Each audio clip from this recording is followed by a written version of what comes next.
नमस्कार, मैं हूं शिरीष मिश्रा। छत्तीसगढ़ की बात में आप सभी का स्वागत है। छत्तीसगढ़ में कोरोना लगातार बेकाबू हो रहा है। मंगलवार को रिकॉर्ड 9,921 नए मरीज मिले। रायपुर, दुर्ग और राजनांदगांव में सबसे ज़्यादा हालात खराब हैं। रायपुर में तो पिछले 24 घंटे में 2,821 नए मरीज मिले, जबकि 26 लोगों की मौत भी हो गई। हालात पर काबू पाने जिला प्रशासन ने रायपुर में 9 अप्रैल शाम 6 बजे से 19 अप्रैल सुबह 6 बजे तक लॉकडाउन लगाने का फैसला किया है। इस दौरान सभी जिले की सीमाएं सील रहेंगी। लॉकडाउन में केवल दूध, मेडिकल से जुड़ी सेवाओं को छूट दी गई है। पेट्रोल पंप खुले रहेंगे, लेकिन केवल इमरजेंसी सेवा में लगे वाहनों को ही पेट्रोल मिलेगा। ऐसे में सवाल है, क्या हालात को देखते हुए लॉकडाउन लगाने में देरी हो गई? सवाल ये भी कि 10 दिन का लॉकडाउन रायपुर में कोरोना संक्रमण की चेन को तोड़ने के लिए काफ़ी है। चर्चा करेंगे, उससे पहले देखते हैं एक रिपोर्ट।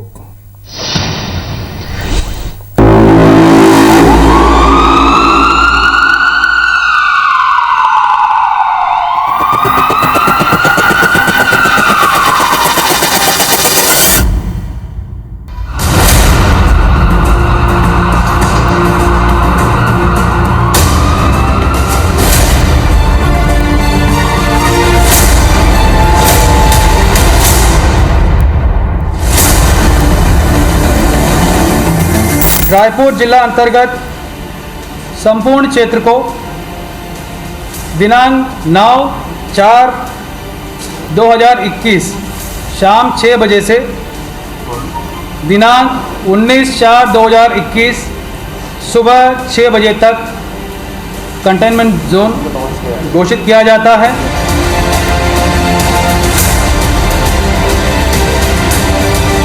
हमें किसी भी रूप में संक्रमण की चेन को तोड़ना है। लॉकडाउन इस समस्या का समाधान नहीं है। लॉकडाउन तो अंतिम हथियार है। 20 गुना ज्यादा एक महीने के अंदर ये बढ़ गया है।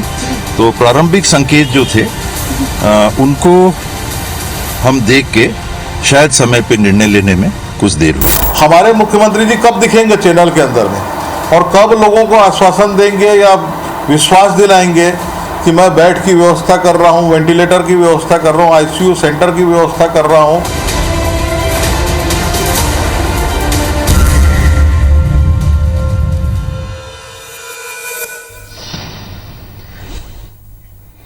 तो इस साल का लॉकडाउन लौट आया है, इस पर चर्चा करेंगे। हमारे साथ भारतीय जनता पार्टी के विधायक हैं रजनीश सिंह जी। रजनीश जी, आपका बहुत बहुत स्वागत है। कांग्रेस से विधायक डॉक्टर विनय जायसवाल जी हैं, पेशे से चिकित्सक भी हैं।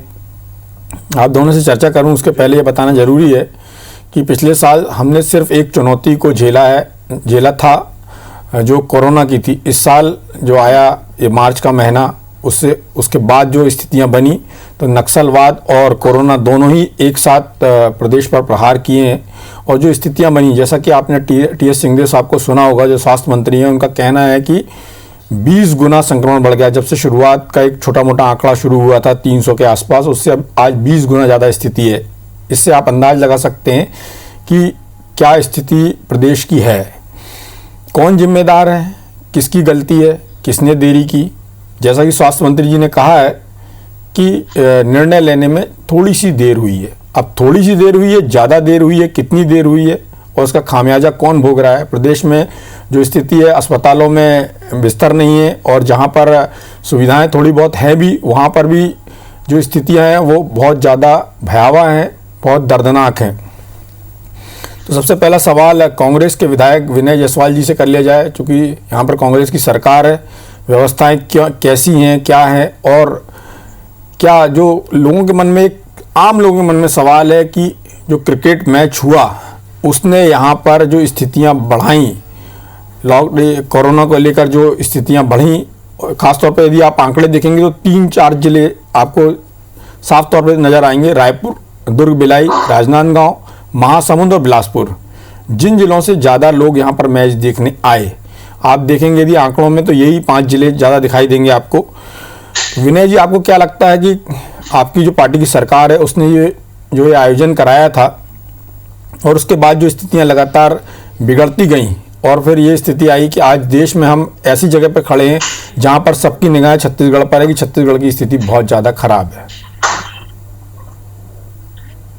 श्रीष जी, किसने संक्रमण को बढ़ाया, किसने संक्रमण को नहीं बढ़ाया, एक विषय हो सकता है, लेकिन मैं आपके इस चैनल के माध्यम से आज ये बोलना चाहूंगा कि जो गंभीर स्थिति अभी दूसरे पीक को लेके आई है, कोरोना संक्रमण के दूसरे पीक को लेके आई है, वो महाराष्ट्र की बात हो, वो मध्य प्रदेश की बात हो, या किसी भी स्टेट की जो बात हो, या छत्तीसगढ़ की हम बात करें, तो ये बहुत ही भयावह स्थिति है कि 10,000 के लगभग जो केस हैं वो एक दिन में डिटेक्ट हो रहे हैं।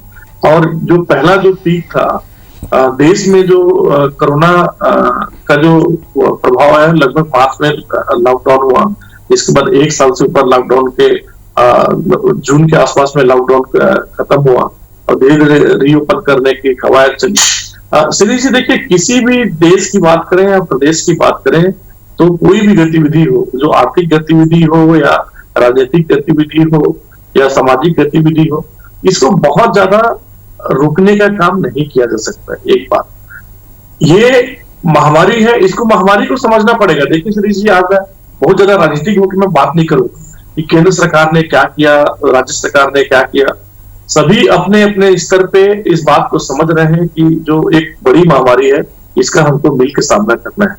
अब इसका सामना हम कैसे कर सकते हैं? अभी फिर से लॉकडाउन की स्थिति बनी है। रायपुर जिले में लॉकडाउन किया जा रहा है, पैकेट में लॉकडाउन किया जा रहा है जहां ज्यादा केसेस है। अभी चूंकि एक जो बड़ा संक्रमण अभी जो सेकेंड पीक में जो आया है, इसकी चेन को हम कैसे तोड़े, इसकी कवायद चल रही है और उसको उस कवायद को सरकार पूरी संजीदगी के साथ, पूरी जिम्मेदारी के साथ कर रही है। शिरीष जी, ये महामारी जो है वो ऐसा नहीं है कि अभी 1 महीने में, 2 महीने में या 6 महीने में चले जाना है। इस पूरे महामारी को जानने में जो विशेषज्ञों की जो राय है, जो रिसर्च है, वो कम से कम 3 से 4 साल ये महामारी पूरी दुनिया में रहने वाला है। 3 से 4 साल तक आप सभी गतिविधियों को एकदम रोक नहीं सकते, ये संभव ही नहीं है। लेकिन इसमें क्या करना है, कैसे इसको रोकना है, अब बहुत ज्यादा सख्ती करने की बात करते हैं कि भाई मास्क लगाने के ऊपर सख्ती करें, बाजार में लोगों को 144 लगाए। इस चीज को लोगों को समझना पड़ेगा। एक विधायक के रूप में नहीं, एक चिकित्सक के रूप में आपके चैनल के माध्यम से कहना चाहता हूँ कि इस चीज को हमको स्वयं अपने आचरण में लेके आना पड़ेगा कि भाई मास्क है तो मास्क को हमको लगाना पड़ेगा। अगर दूरी हमको रखना है तो दूरी हमको रखना पड़ेगा। अगर हमको अपने हाथ का सैनिटाइजेशन करना है उसके बचाव के लिए, कोरोना संक्रमण के लिए, तो उसको हमको करना पड़ेगा। कम से कम गैदरिंग हो, कम से कम लोग इकट्ठा हो, इस चीज को हमको करना पड़ेगा। शासन प्रशासन कब तक डंडे चलाएगा मिश्रा जी, मैं ये बोलना चाहता हूं आपसे। दूसरी बात कि 1000 रुपए 500 के कब तक हम पर्चे काट सकते हैं? कोई हमको अमानवीय काम कब तक हम लोगों के साथ कर सकते हैं? इसलिए इस महामारी के 2 बातें हैं, एक तो संक्रमण से बचाव की बात, दूसरी वैक्सीनेशन की बात। सबसे बड़ी बात है, देखिए जितने भी वर्जिन पॉपुलेशन है जिनको संक्रमण नहीं हुआ है या वैक्सीनेशन उनका नहीं हुआ है, तो वो निश्चित रूप से इसकी जद में, जो कोरोना वायरस की जद में लगातार आते रहेंगे जब तक कि इसका टेलिंग स्टेज में आए। टेलिंग स्टेज, एक इनिशिएशन हुआ है इसका और दूसरा टेलिंग स्टेज आएगा। इसके बीच में छोटे बड़े पीक आते रहेंगे, इससे हमको बचना है।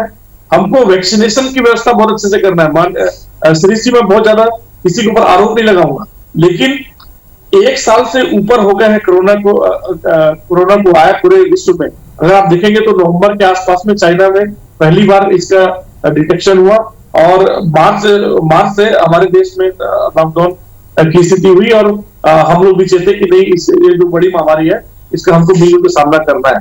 हमारे देश में वैक्सीन का बड़ा जो एक पूरा इंफ्रास्ट्रक्चर है हमारे देश में वैक्सीन, क्योंकि वैक्सीन इसका बन रहा है, कोरोना वायरस का बन रहा है। इसके पहले जो इन्फ्लुएंजा वायरस के और तमाम जो वैक्सीनेशन का जो पूरे विश्व में अगर आप देखेंगे तो सबसे ज्यादा काम जो होता है वो हमारे भारत में होता है, क्योंकि ये विकासशील देश है और यहाँ पर तमाम जो टीके हैं, डीपीटी के टीके हो, ऐसे टीके के लगातार जो इसका इंफ्रास्ट्रक्चर हमारे पास है।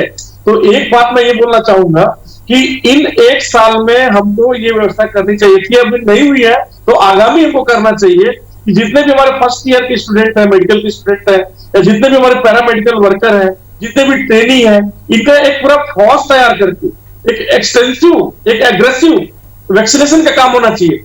लगातार अभी हमने ये गाइडलाइन बनाया कि 45 साल से ऊपर कोमॉर्बिड कंडीशन वालों को हमको वैक्सीनेशन लगाना है। हमको हेल्थ वॉरियर जो है और जो हमारे अर्बन में काम करने वाले लोग हैं उनको वैक्सीनेशन करना है। लेकिन ऐसा नहीं है, हमको आने वाले समय में अगर बहुत जल्दी जो 10,000 का पीक आया है, देखिए फिर ये पीक आएगा।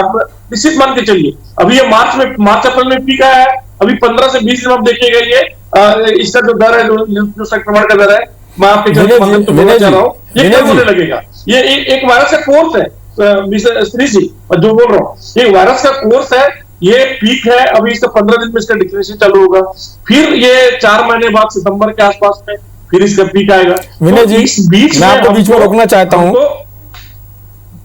हमको तैयारी करनी पड़ेगी।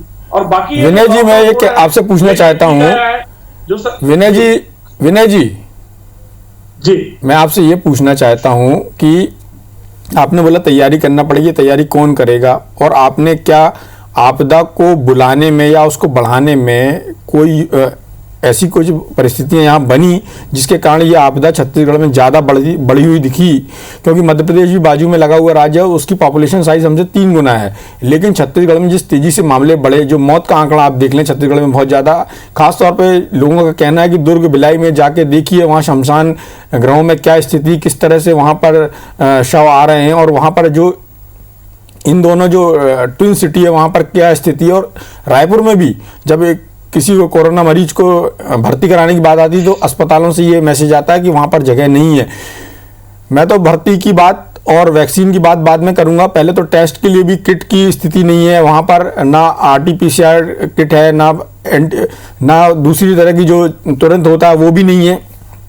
तो ऐसी स्थिति में जब सरकार के पास टेस्टिंग के लिए भी किट खत्म हो रही है हर दिन, तो ऐसी स्थिति में फिर आगे आप कैसे बढ़ेंगे, कैसे इलाज होगा, फिर कैसे लोगों को ठीक करेंगे? और जो पहले तैयारी पिछले साल दिखाई दी थी, सरकार ने की थी, वो इस बार उस मामले में सरकार ढीली दिखाई दे रही है, ये साफ तौर पर लोगों को समझ में भी आ रहा है।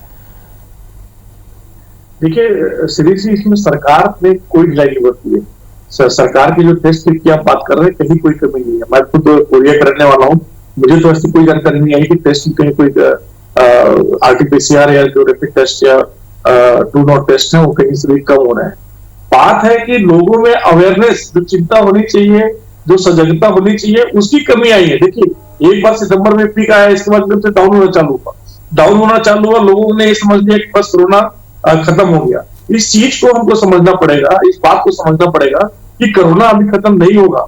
और जहां तक मौत के आंकड़ों की अगर आप बात कर रहे हैं, चलिए विनय जी, पिछले बार जो सुनिए तो श्री जी, मैं जो बात 1 मिनट में कंप्लीट करूंगा तो मेरी बात पूरी हो जाएगी। पिछले बार जो कोरोना का जो गाइडलाइन था केंद्र सरकार के द्वारा कि जो भी कोरोना के पॉजिटिव मरीज आते हैं उनको हमको तुरंत हॉस्पिटलाइज करना है। उस समय जो सिम्टम अगर नहीं भी है तो उसको अस्पताल में भर्ती कर देते थे, उस समय मॉर्टेलिटी कम होती थी। बाद में फिर जब केसेस बढ़े तो होम आइसोलेशन का नियम आया, और अब जो केसेस आ रहे हैं श्री जी, इस वाले पीक में जो केसेस आ रहे हैं वो निश्चित रूप से वो केस है जो सीरियस केस है। बाकी के लोग अपने होम आइसोलेशन होकर अपना ट्रीटमेंट ले रहे हैं, और ये सीरियस केस जो है निश्चित रूप से उससे मौत का आंकड़ा अभी आपको ज्यादा दिख रहा है। आने वाले समय में पीक जो आएगा तो हो सकता है उसमें और भी स्थिति गंभीर हो। तो हमको ये इस बात को समझना पड़ेगा श्री जी कि हम एक दूसरे के ऊपर दोषारोपण छोड़ के, मैं दोषारोपण की बात नहीं कर रहा हूँ विनय जी, मैं दोषारोपण की बात मैं भी नहीं कर रहा हूँ, मैं दोषारोपण की बात नहीं कर रहा हूँ, क्योंकि ये समय दोषारोपण का नहीं है। ये जैसा आपने बोला जागरूकता लोगों के अंदर जरूरी है, सतर्कता जरूरी है, मैं भी उसी फेवर की बात करना चाहता हूँ। और हमारे साथ रजनीश जी भी हैं, मैं रजनीश जी का भी मत जानना चाहूँगा, रजनीश जी का क्या सोचना है, क्या किया जा सकता है बजाय दोषारोपण के?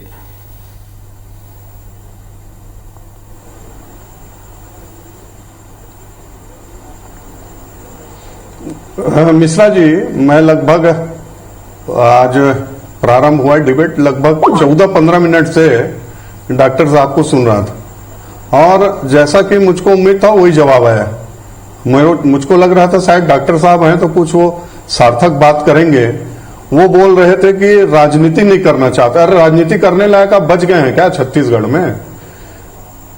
दुर्भाग्य है छत्तीसगढ़ का कि स्वास्थ्य मंत्री जब सेकेंड पीक आया है विधानसभा सत्र के बाद में, जब कोरोना का मरीज बढ़ना शुरू हुए, तो उन्होंने एक सुझाव दिया था कि हो सकता है लॉकडाउन बढ़ाना पड़े, लॉकडाउन करना पड़े।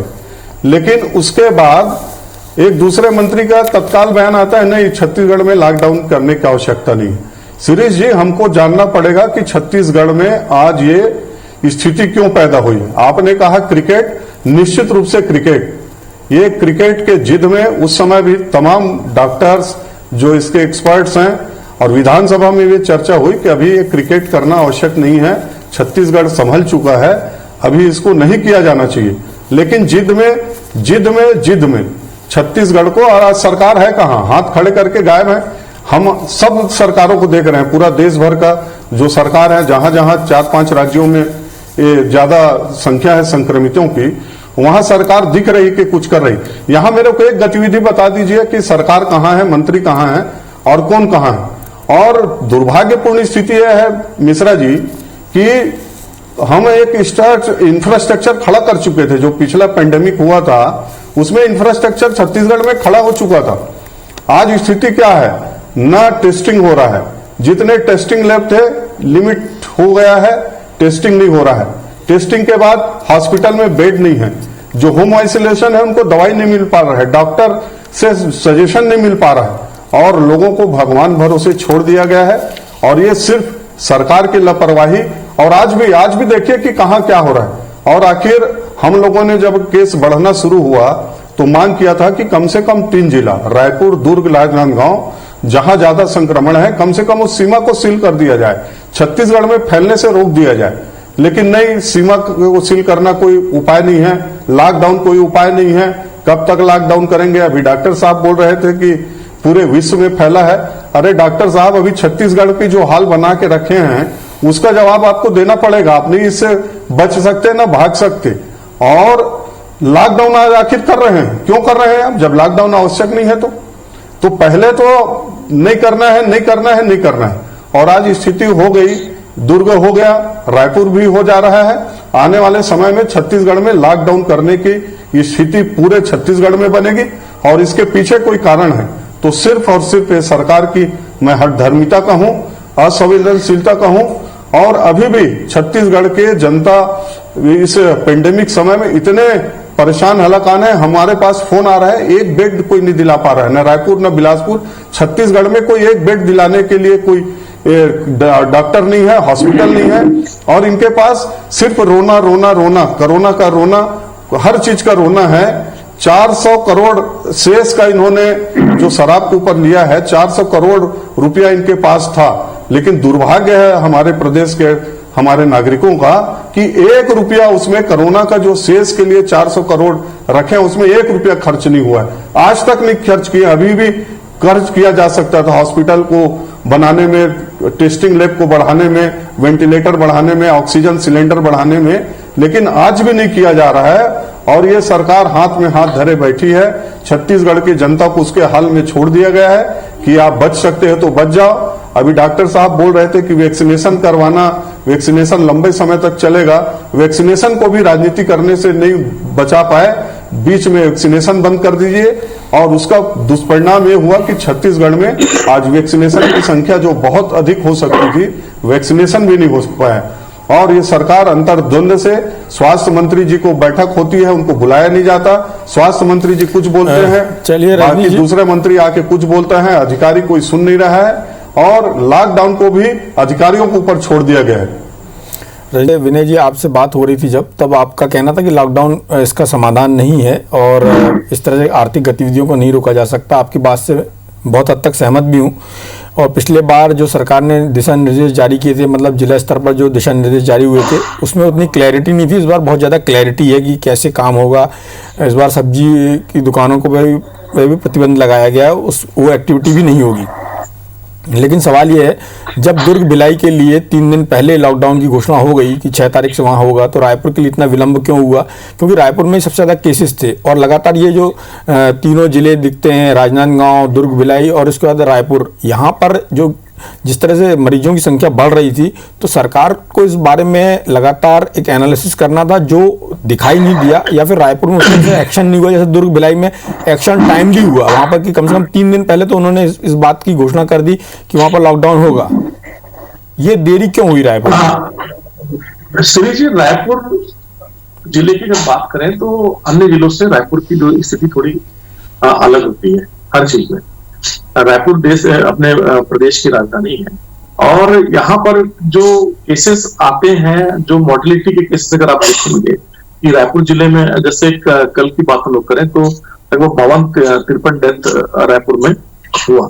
तो ऐसा नहीं है कि वो 52-53 डेथ जो है वो रायपुर जिले के, उसमें पूर्णिया जिले के भी 1 या 2 मरीज कोविड के थे। ऐसे करके देखते तो पूरे समूचे प्रदेश के जो अलग अलग जिले हैं वहां से जो रेफरल केसेस होते हैं, जैसे कि मैंने आपको बताया कि इस समय जो केसेस आ रहे हैं वो गंभीर केस आ रहे हैं और अस्पतालों में जो भर्ती हो रहे हैं वो गंभीर किस्म के जो कोरोना के मरीज हैं वो भर्ती हो रहे हैं। तो इसलिए अब जो स्थिति अभी बनी है, देखिए लॉकडाउन करने का जो अगर आप देखें निर्णय जो अभी प्रदेश सरकारों को दिया, ये पूरा का पूरा जो गाइडलाइन केंद्र सरकार ने बनाया, जून के बाद जब लॉकडाउन खत्म हुआ, इसके बाद जो देश के जो मुखिया थे, देखिए मैं इसमें कहीं राजनीति वाली बात नहीं करना चाहता था, लेकिन रजनीश जी ने कई सारी बातें ऐसी कर दी कि अब मेरे को उसका जवाब देना भी जरूरी है। देश में जब लॉकडाउन खत्म हुआ तो सीधा सीधा जो देश का जो प्रतिनिधित्व करने वाले जो हमारे माननीय मोदी जी हमारे प्रधानमंत्री हैं, उन्होंने सरकारों के ऊपर पूरा छोड़ दिया। जब उनसे पूरी जो स्थिति नहीं संभली और पूरे देश में जो कोरोना के जो मरीज है पूरी तरह से फैल गए, अगर मरीजों की बात करें, अचानक से आपने जो लॉकडाउन लगाया, अभी कितने अच्छे से लॉकडाउन की जो चेन को तोड़ने के लिए जो लॉकडाउन लगाना है, वो दुर्ग की बात हो रायपुर में हो, कितने अच्छे से इसका निर्णय लिया गया, लोगों को 2 से 3 दिन दिया गया है, आपस में आप सेट, ये सिर्फ आपके राज्य में है, सेट हो जाइए और आराम से जो चैन है, डॉक्टर साहब, जो एक पीक है, जो दूसरा आप जहाँ जहाँ शासन में है ना वहीं वहीं है। देखिए श्री जी, मैं बार-बार इस बात को बोल रहा हूँ, रोना गाना शुरू कर दिया, हमारे हाथ में आना चाहिए, हमारे हाथ में आना चाहिए। ये बड़ा विषय है और बहुत सारे लोग जिसको देख रहे हैं उनको जानकारी होना जरूरी है। बार-बार लॉकडाउन 15 मिनट से बोल दिया, विषय में बोल ही नहीं रहे, उसे संक्रमण रोका हाँ, देख रहे हैं, ये एक तरीका है कि जो को देख रहे हैं, समझ रहे हैं, जो पीक है, जो सेकंड पीक है। अभी आप क्रिकेट की बात कर रहे हैं, पहला पीक छत्तीसगढ़ में कैसे आ गया, मैं ये जानना चाहता हूँ आपसे। देश में जो पहला पीक आप छत्तीसगढ़ में बढ़ने का कारण बता दीजिए ना डॉक्टर साहब। देखिए ये मैं सिर्फ आपसे एक बात पूछना चाह रहा हूँ डॉक्टर साहब, विनय जी छत्तीसगढ़ में इतने केस क्यों बढ़े, इसी को बता विनय जी, आप क्रिकेट की बात कर रहे हैं तो आपके जो स्वास्थ्य मंत्री हैं टीएस सिंहदेव साहब, जो दोनों बातें मैंने की हैं कि लॉकडाउन के निर्णय में देरी हुई और दूसरा क्रिकेट जैसे आयोजन से बचना चाहिए, ये दोनों स्टेटमेंट टीएस सिंहदेव साहब के हैं, मेरा स्टेटमेंट नहीं है। और मैंने जो बताया कि लोगों का ऐसा मानना था, सारे मीडिया ने और बाकी लोग ने इस चीज़ को महसूस किया कि महाराष्ट्र से जो लोग मैच देखने आए, अलग अलग जिलों से लेके आए वो लेके गए यहाँ से। उसके अलावा जो चीज़ें हुई, जब भूपेश बघेल जी वहाँ गए थे असम, और वहाँ से उन्होंने कलेक्टर्स को बोला था कि आप अपना निर्णय ले सकते हैं, तो कलेक्टर्स ने क्यों देरी की, ये भी एक बड़ा सवाल है।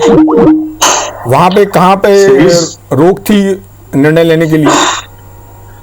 सुरेश जी, क्रिकेट से कोरोना आया कि नमस्ते ट्रम्प से आया, थाली बजाने से आया कि रोशनी जगाने से आया, ये सब मुद्दा नहीं है सुरेश जी। मुद्दा ये है, किसी मत अलग अलग हो सकते हैं कि लॉकडाउन लगाने में देर हुआ, ये किसी का मत हो सकता है, क्यों नहीं लॉकडाउन जल्दी हो गया, अच्छा, क्या मुद्दा है डॉक्टर साहब? तीसरा ये मत ये भी हो सकता है कि आप जो बोलेंगे कहाँ से छत्तीसगढ़ के लोग मर रहे हैं, मुद्दा नहीं है आपके लिए। श्री जी, आपसे मुद्दा देखिए, नहीं अभी ये दूसरा उम्मीद आपसे किया जा सकता है 2 महीने बाद डॉक्टर साहब कि मुद्दा नहीं है छत्तीसगढ़ में। चलिए, आपका मानना है कि अभी पीक आएगा और जो आपका कहना है कि पिछले बार की तुलना में इस बार केसेस ज्यादा गंभीर है, मेरी जो चिंता है वो कि प्रदेश के जिनके परिवारों के लोग जा रहे हैं उनको बचाने के लिए, उनको ठीक करने के लिए सरकार को उपाय करने चाहिए। रजनीश जी, आपका एक सुझाव चाहूंगा क्योंकि मेरे पास समय की कमी है। एक बार थोड़ा सा 30 सेकंड दे देंगे मेरे को? जी बोलिए। रजनीश जी क्या बैच है, इनको क्या सिखा के भेजा गया है कि कैसे हमको आपदा को अवसर में बदलना है, जो इनके लोग बोलते हैं, इनके जो माननीय प्रधानमंत्री जी है वो बोलते हैं। आप इस आपदा को विनय जी, आप उसकी चिंता मत करिए, जनता बहुत समझदार है, वो समझती है कौन अवसर को भुनाना चाह रहा है, कौन नहीं भुनाना चाह रहा है। यदि आपके प्रयास ईमानदार हैं तो जनता समझती है, जनता समझदार है। आप इसको, हाँ, अवसर को कोई नहीं भुनाना चाह रहा।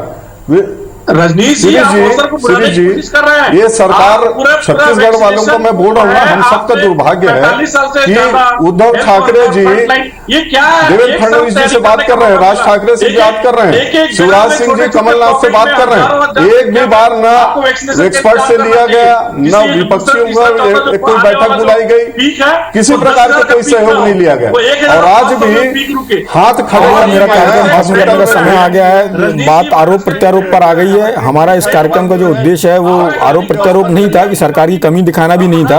इसका उद्देश्य जो था कि ऐसे क्या प्रयास किए जाएं कि जनता के बीच में ये कोरोना ज्यादा ना फैले और लोगों के घरों में जो जिस तरह का मातम वाली स्थिति बन रही है वो ना बने, और हम उम्मीद करते हैं कि लोग बहुत सतर्कता से रहेंगे, और जो जैसा कि कहा जा रहा है कि मास्क की बचाव का उपाय है और सोशल डिस्टेंसिंग उसका पालन करेंगे। इस चर्चा में भाग लेने के लिए आप दोनों का बहुत बहुत धन्यवाद। नमस्कार।